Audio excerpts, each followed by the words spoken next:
Jigar, haliyam YouTube'dan daromad qilish qiyin deb yuribsizmi?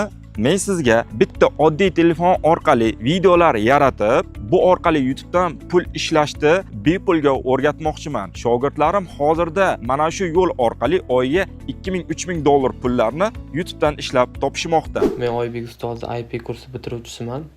Bundan 3 oy avvalcha kanal ochganman. Ustoz bergan yo'nalish bo'yicha kanalimiz monetizatsiyaga ulangan. Hozirda kanalimiz pul ishlayapti. Kanalimiz hozirda 2900 dollar pul ishlagan. Bu 1 oylik doxod. Obunachi aktiv 172 ming. Aprel oyida 1100 dollar, may oyida 3075 dollar ishlagan hozirda. Agar sizga YouTube'dan daromad qilish mavzusi qiziqarli bo'ladigan bo'lsa, menga obuna bo'ling, videomizga like bosing, videoni do'stlaringizga jo'nating va mana shu videoning kommentariyasida plus so'zini yozib qoldiring. YouTube'dan pul topish bo'yicha bepul darslikni sizlarga beraman.